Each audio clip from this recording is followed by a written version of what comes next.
Bonjour mes chers élèves, comment allez-vous? Ça va? J'espère que tout va bien, Inch'Allah. Alors, notre leçon de la lecture d'aujourd'hui, c'est le texte de la page 136. La ruse du jaguar, numéro 2. C'est la suite. Alors, je vais vous rappeler que les personnages de cette histoire sont le jaguar, le chef de village Talokwe et son fils Alima. Dans la première partie de l'histoire, on a vu que le chef de village demande de l'aide au jaguar afin que son fils retrouve l'appétit. Maintenant, on va voir la suite de l'histoire.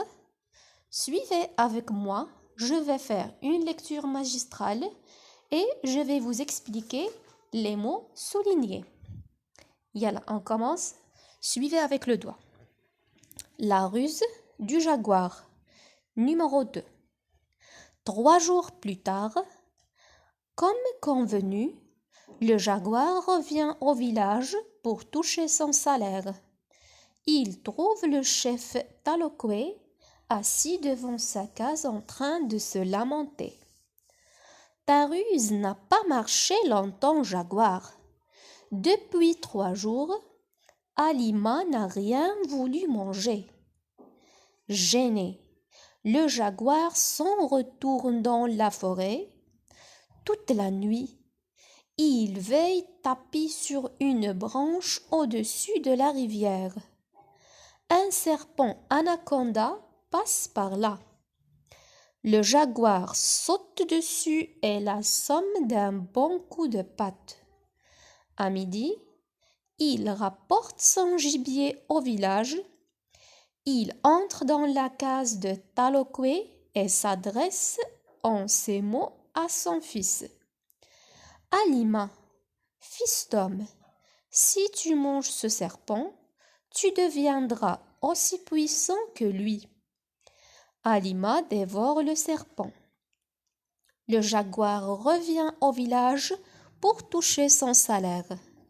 Il trouve de nouveau le chef Talokwe assis devant sa case, en train de se lamenter.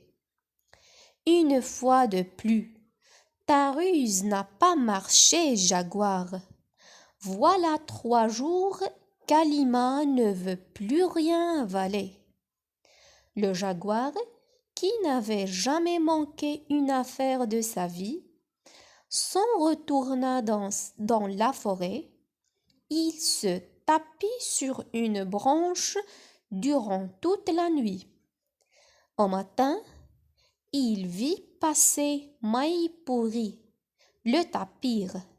Il lui monta dessus et l'assomma d'un bon coup de patte.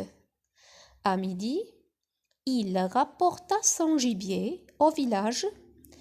Il entra dans la case de Talokwe et s'adressa en ces mots à son fils. Alima, fils d'homme, si tu manges ce tapir, tu deviendras aussi gourmand que lui. 3 jours plus tard, en revenant au village pour toucher son salaire, le jaguar y trouva Talokwe fort réjoui. Merci 1000 fois, jaguar. Grâce à ta ruse, Alima a retrouvé l'appétit. Entre donc dans ma case, je vais te payer. Les yeux du jaguar s'illuminèrent. Il entra dans la case où il faisait sombre. Il attendit, mais rien ne se passa. Il sortit alors la tête hors de la case et reçut un bon coup de bâton derrière les oreilles.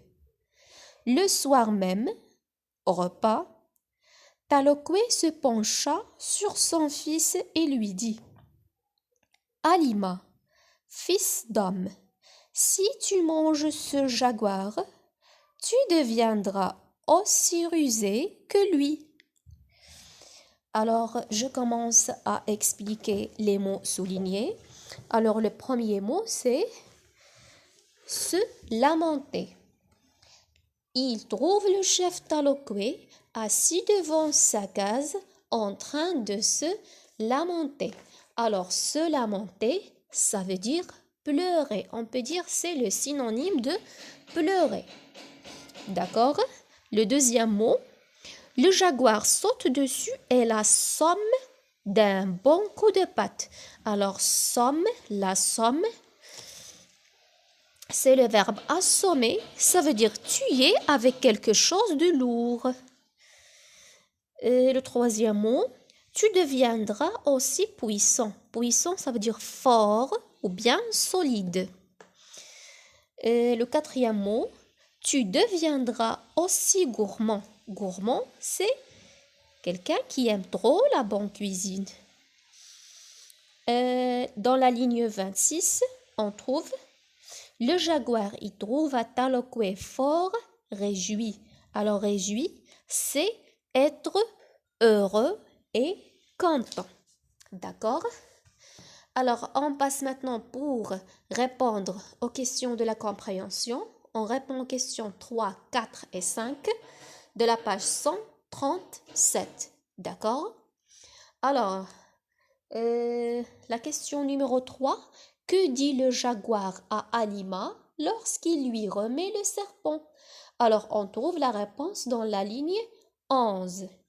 Halima, fils d'homme, si tu manges ce serpent, tu deviendras aussi puissant que lui. La question numéro 4.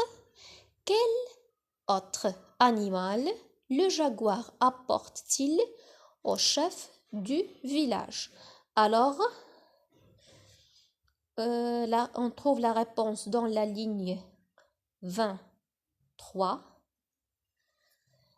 L'animal que le jaguar apporte au chef de village, c'est le tapir. Numéro 5. Que dit le jaguar à Halima lorsqu'il lui remet le tapir? Qu'est-ce qu'il lui dit? Il lui dit, si tu manges ce tapir, tu deviendras aussi gourmand que lui.